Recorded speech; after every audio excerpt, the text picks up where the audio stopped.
Broadway in Chicago is back with another one, y'all. The critically acclaimed best-selling novel Water for Elephants comes to life on stage in this unique spectacle-filled musical. It's about a young man who jumps from a moving train to make a new home with a traveling circus. There he finds a life and love beyond his wildest dreams. There is puppetry, acrobatics, and circus stunt work. But here's the catch.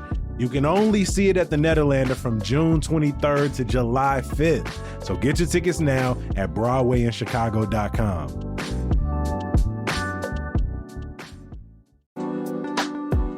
The Museum of Science and Industry's Anne Frank The Exhibition is now open. The exhibition features a pioneering experience outside of Amsterdam to really immerse visitors in a full-scale recreation of the annex rooms where Anne Frank, her family, and 4 other refugees spent 2 years hiding to evade Nazi capture. It includes more than 130 original artifacts from the Anne Frank house in Amsterdam and is designed for adults and children ages 10 and older. All tickets include the exhibition audio guide in English and Spanish. Get your tickets today at griffinmsi.org.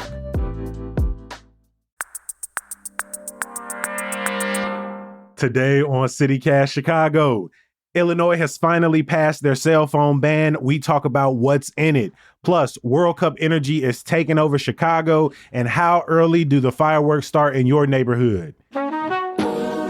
It's Monday, June 15th. I'm Jacoby Cochran, and this is what Chicago is talking about.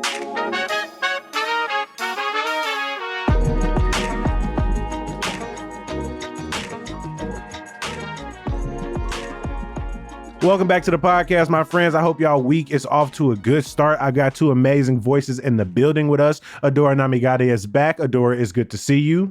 So good to see you too. We've also got Yereni Mario in the building with us. Yereni, welcome back to the podcast. Always have so much fun. We have fun when you are in the building as well. That rain last week. Oh my God. My God. The rain that we have had. Insane. Really got tuned off to a wild start. I have seen windows smashed in. I saw little trees, big ass trees, smashing people's cars. Like, how did y'all fare in the rain? I got caught in it late last week. But again, I did not get the worst of it either in my neighborhood or personally. What about y'all? Adora, I'm gonna start with you. Yeah, I went to a dance class with a friend last Thursday and I was in the South Loop and we went to an Indian restaurant after and we looked out the window and we were ready to leave and we were like, oh, I guess we're not leaving. Then everybody's cell phones started going off with those weird alerts and it felt like we were in a horror movie because everybody's were going off.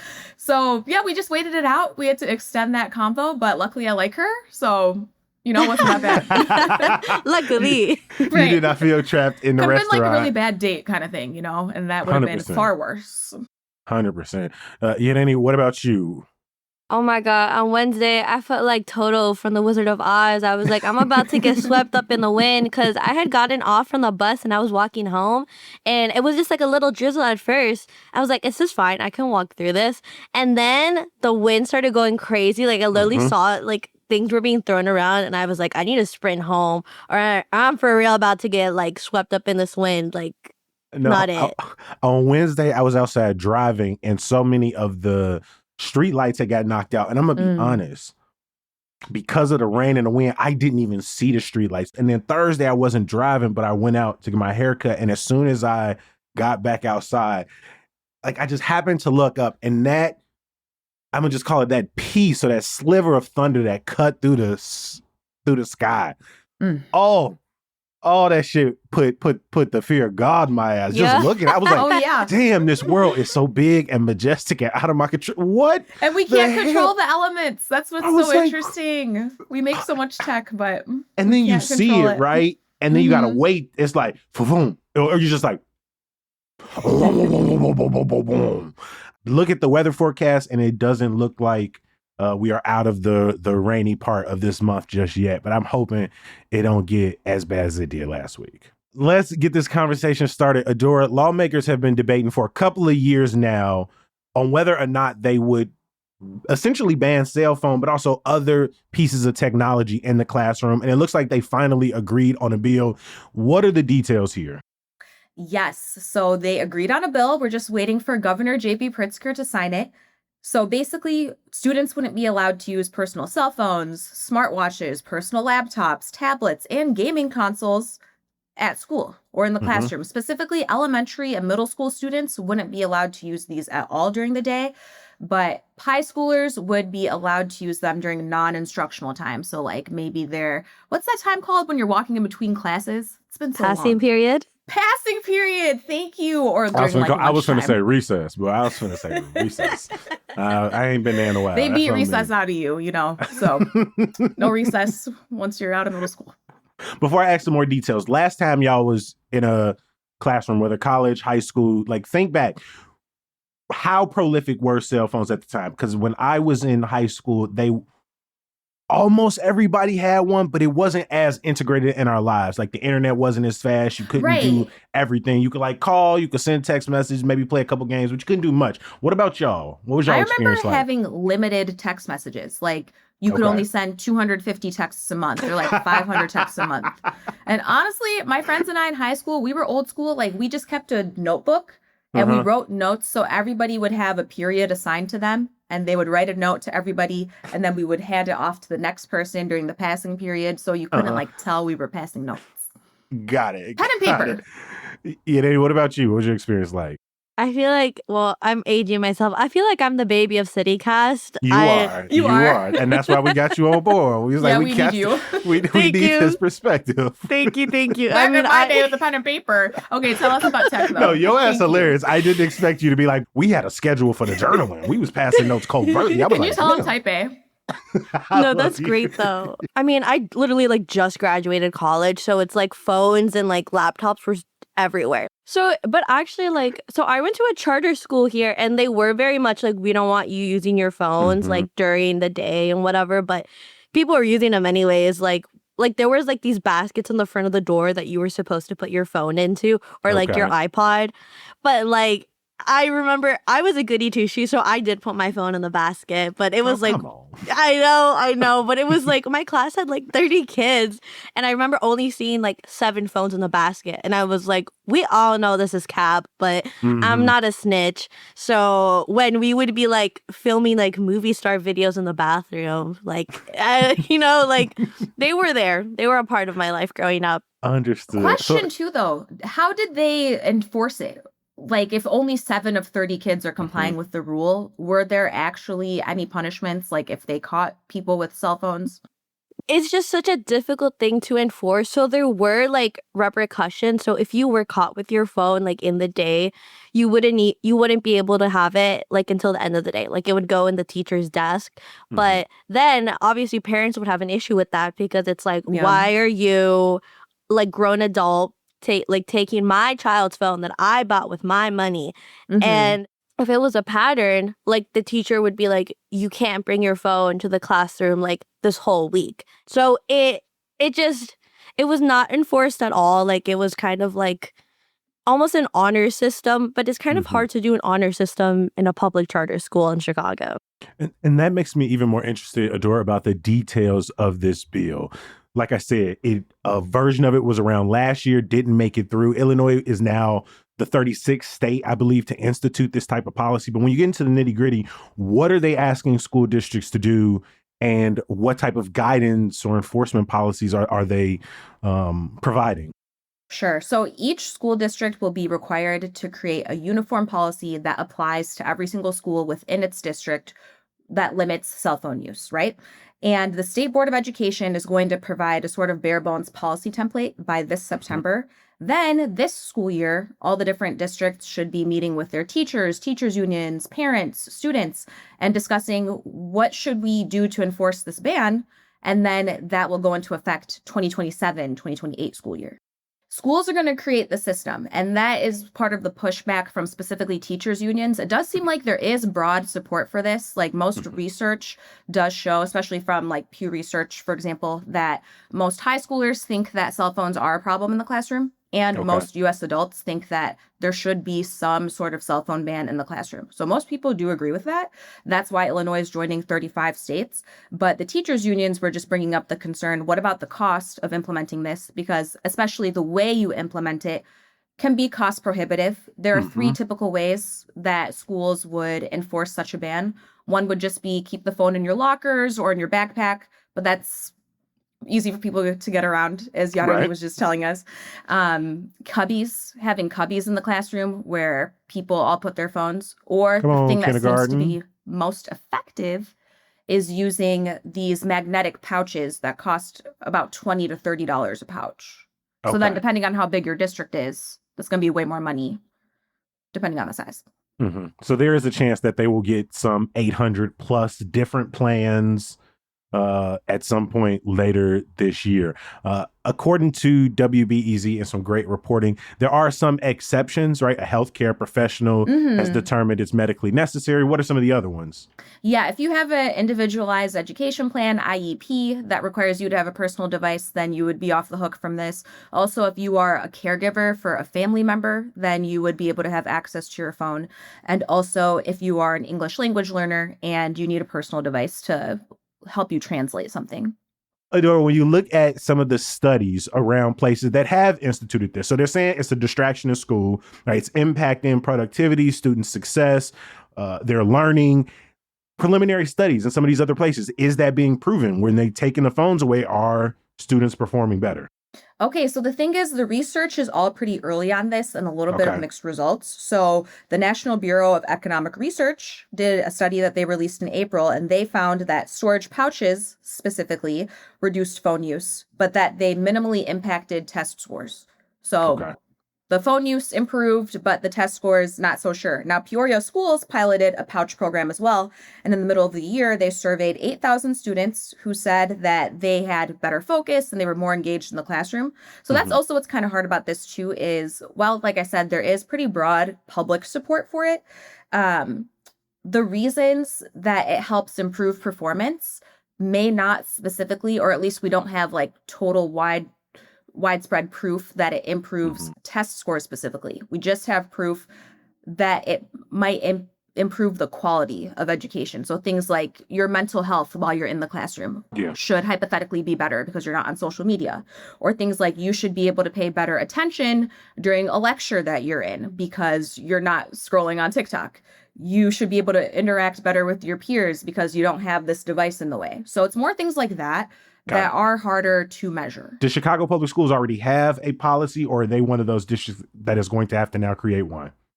Chicago Public Schools doesn't have a uniform across the board policy for the district. They just have schools implementing things on a school to school level. So this will force them to have to all get on the same page and do things the same way across the board with all the schools.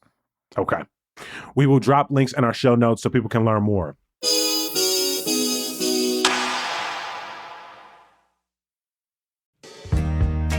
The weather is finally warming up, and maybe you like me and you dreaming about getting away, right? Maybe getting outside your comfort zone, taking a break, relaxing by some water, seeing something brand new.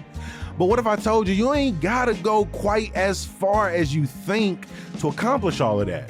That's because Illinois is literally in the middle of everything. We can get out in nature in breathtaking state parks and an epic national forest for hiking, biking, all around adventuring, or explore Illinois' small town charm, or visit some of the state historical sites like Lincoln's Crib, or maybe embark on the ideal road trip celebrating 100 years of Route 66 with giant attractions along the 300-mile route. Or maybe we just go ahead and kick back in Chicago. Finally take in the lakefront, the museums, the shows we promised ourselves we're gonna do all year and never get around to. However you're looking to get away, even if you stay at home, find just what you're looking for and a little more at enjoyillinois.com.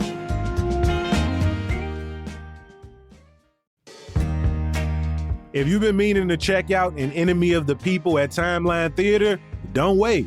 Yeah, they've extended the run, but it must close June 27th. In case you haven't heard any of the rave reviews about the show, it's Amy Herzog's new version of Henrik Ibsen's masterpiece. An Enemy of the People follows this small-town doctor who raises alarm about a public health threat and slowly but surely ends up becoming the target of the very community they're trying to protect. With 4 stars from the Chicago Tribune, the show takes on big questions about integrity, truth, and what happens when standing up for what's right puts you at odds with everyone around you. The kind of theater that people are still talking about on the way home. Plus, you get to see the Chicago premiere at Timeline's new home at 5035 North Broadway in Uptown. I was just driving by it and it looks beautiful. But again, An Enemy of the People must close June 27th. So get your tickets now at timelinetheater.com. Yeah, Danny, the World Cup kicked off last Thursday with 12 games played by the end of the weekend. There are another 4 games today. If people are listening and are not aware, the games are being held across North America in places like Toronto, Mexico City, Houston, and Seattle, to name a few this week.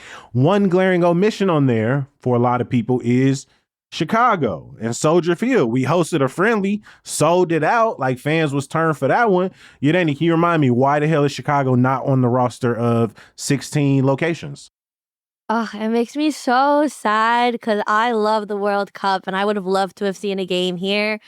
But like, I get it. So Rahm Emanuel released a statement too because everybody was dogging on him, being like, "What? Like, why are we like? And why?" I'm always for dogging on bro. Like, there's a lot of reasons. There's a lot of reasons.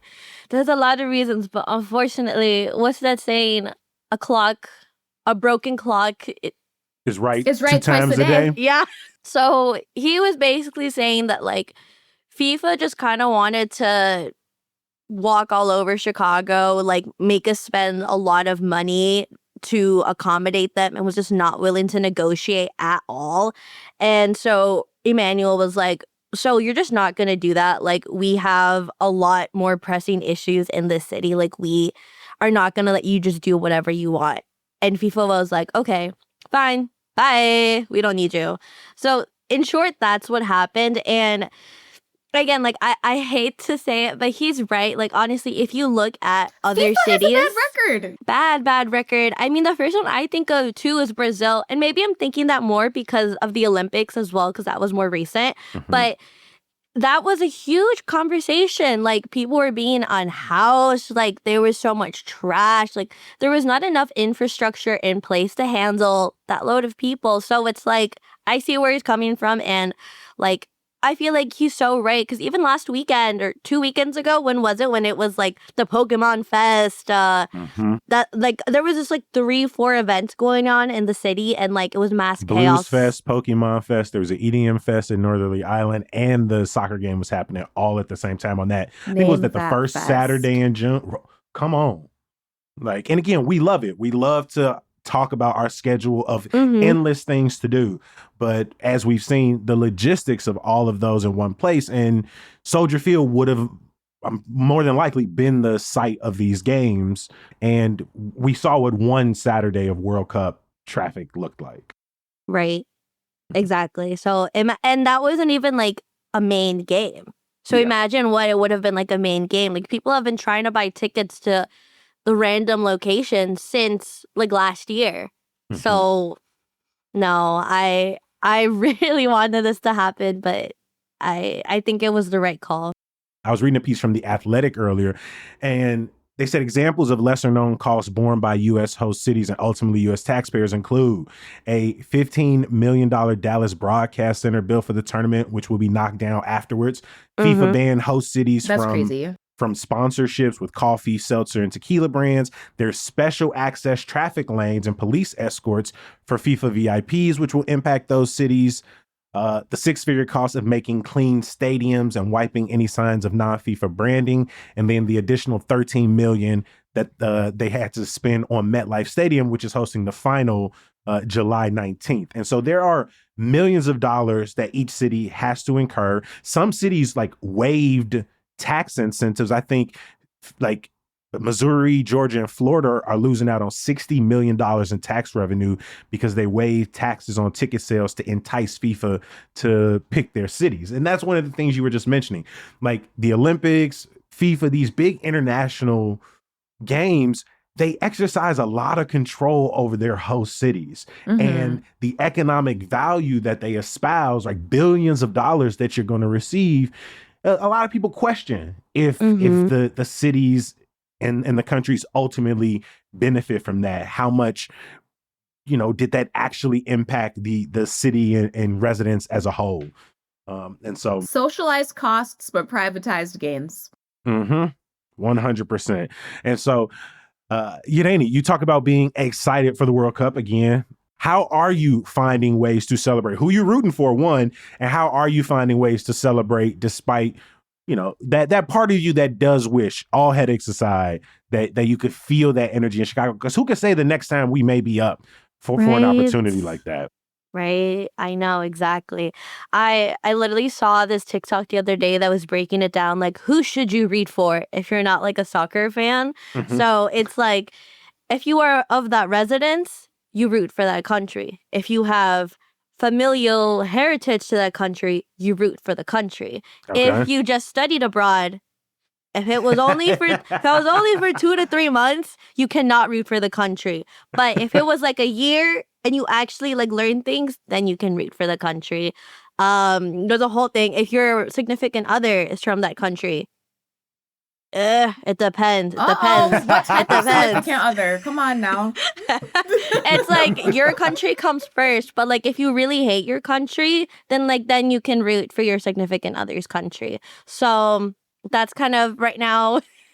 That's funny because one of my best friends from college, Brooke, her partner Rodrigo, they met while she was working in Ecuador, and they now live in California, and he's obviously very excited to watch those games. But that's her team that she's rooting for now. But she was there for years. Aww. And they're now married, and I think they're celebrating their 5th anniversary, like right around now. So shout out to Brooke, shout out to Rodrigo. And so, yeah, I think in those cases, for sure, you could definitely pick up your partner's home country. There's a lot of layers to it. And too, though, I feel like as a Latina, I've seen this on the internet as well. And I agree. Like, if one of us wins, we all win. Like, I mean, right now, my main heritage is like Mexican. So, of course, I'm rooting for them. I was so excited that they won the other day against South Africa. And I remember I saw the jokes about that. It was like so many other like African countries were rooting for Mexico, not South Africa. And everybody was like, why? And South Africa said to like Latino Americans, so you know how you feel about Argentina? That's how we feel about South Africa.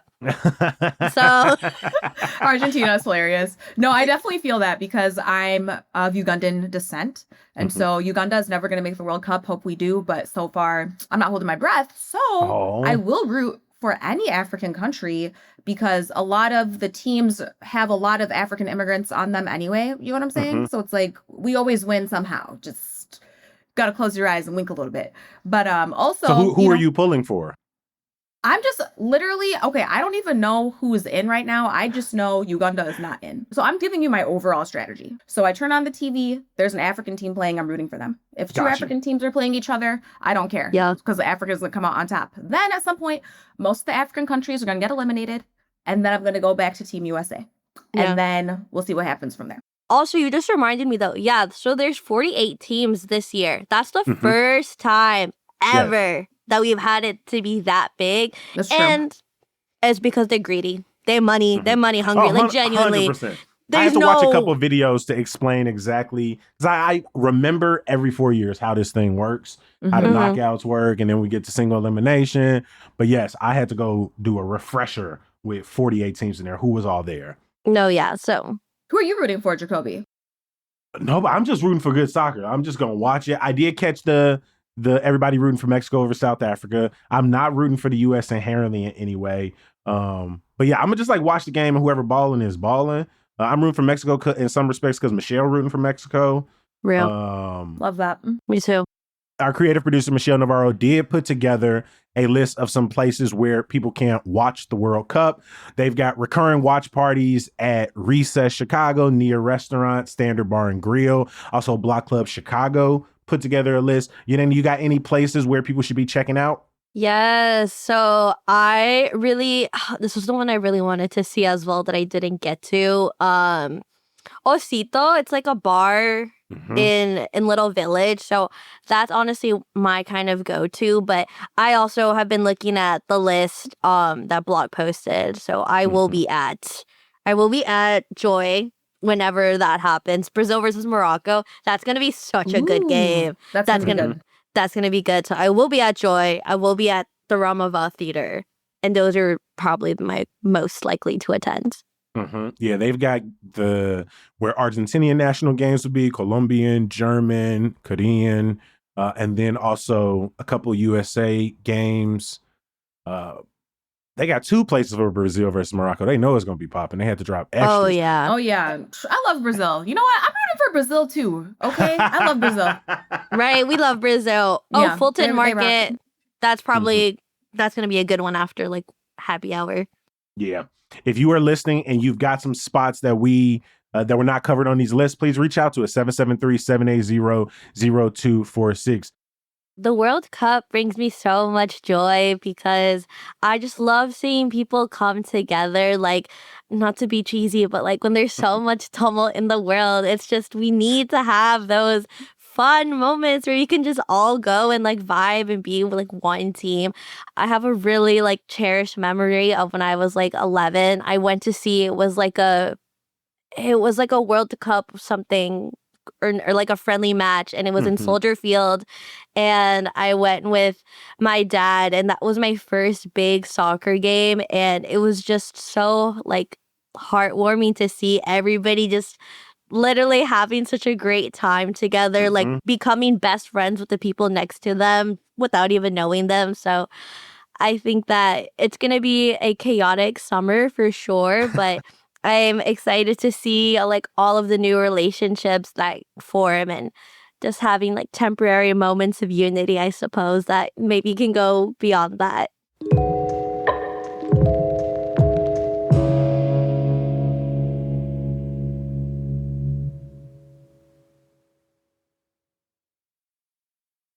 Speaking of people coming together in the summer, we are, pretty much in the middle of early summer fireworks season. Obviously, the 4th of July is right around the corner. People are going to be busting them things off.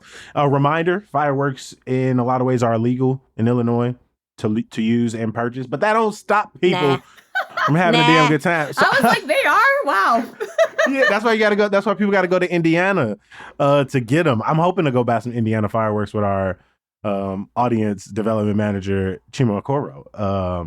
But I'm not a huge fireworks person. Like, it's not something that I instinctually think about wanting to do myself. I still got like this firework canister that my homie gave me like 3 years ago that I never set on fire. It's just like sits in a closet somewhere. What about y'all? Like, are y'all big on fireworks? It would scare me to set them off myself because I did an internship at a TV station and one of the meteorologists blew out his eyeball. And I mean, he was on air, God. Yeah. Damn. And No I saw warning that on man. that. I Just met that dropped man. it straight on us. Sorry. So yeah, I will never be setting off a firework. However, if other people are setting them off and I'm planning to go see them, that sounds like a time. Like, I like seeing them on Lake Michigan. The Navy Pier does them twice a week. Is it still Wednesday and Saturday or something? But yeah, I like those. Fireworks. They are Wednesday and Saturday. Oh, wow. So it's nice to go on a Wednesday because I feel like Saturday is too crowded, a nice little Wednesday firework. And also there's a cute like business that does kayaking and you kayak out to the fireworks. I like that. Okay. So, all right. So we got one person pro fireworks. Yeah. And what about you? How you feel about the fireworks? I'm kind of indifferent. I mean, I hear them all the time. I feel like people always joke, "Oh, is that a firework or a gunshot?" And it's like, man, my spirit know the difference. How early do they start in your neighborhood? They've already started. Okay. I live right by Midway, like West Lawn. Okay, cool. Chicago Lawn kind of area. So we're not the trendy Mexicans like up in Pilsen or Little Village, but we're here. We're out here. I love that. So they're already popping off in your neighborhood. Oh, yeah. Adora, what about your neighborhood? You said you not hearing them yet? And which I'm neighborhood? not hearing it yet, but I'm surprised because usually we do have them going on. Galewood, Austin, Belmont, Cragen, kind of that like meeting point. The little triangle.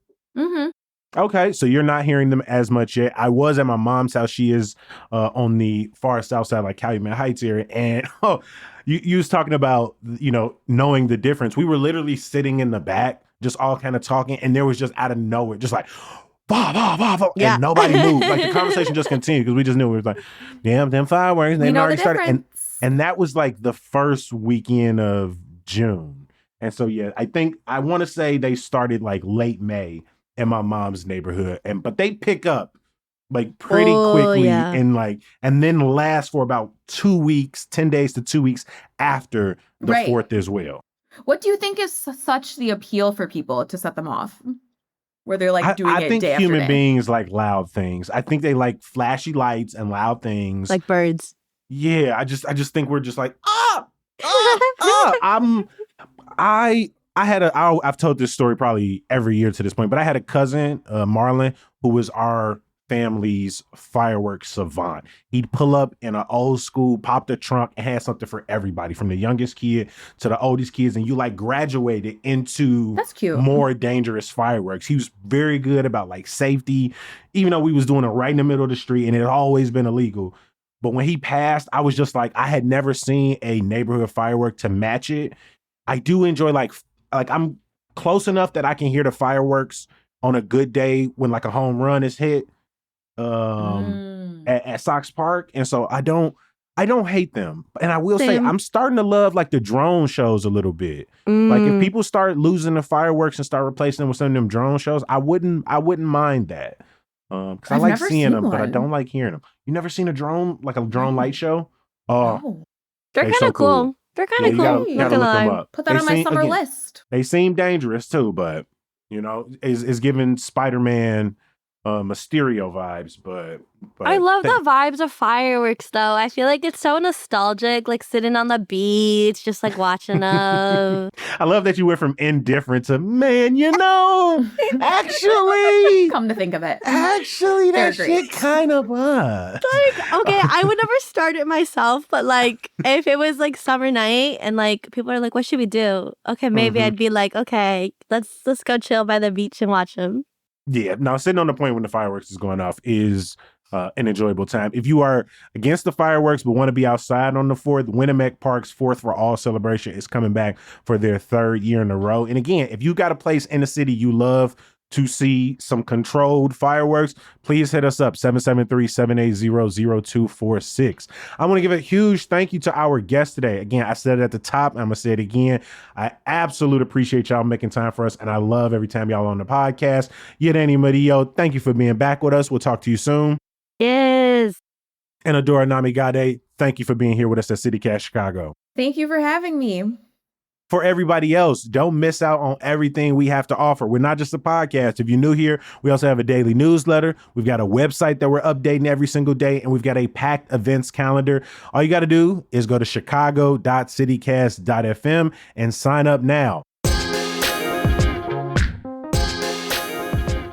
One more offering to entice you to stick around. Some good news. Tuesdays on the Terrace is back at the Museum of Contemporary Art tomorrow, kicking off their summer season with Khalil El-Zabar and the Ethnic Heritage Ensemble. Is going down 5:30 to 8. I done been a few times, and sometimes, y'all, though it's free, it can get backed up. So try and get there early and bring your blankets. I'm going to drop a link for you in the show notes. We will be back bright and early tomorrow. I'll talk to you then. Peace.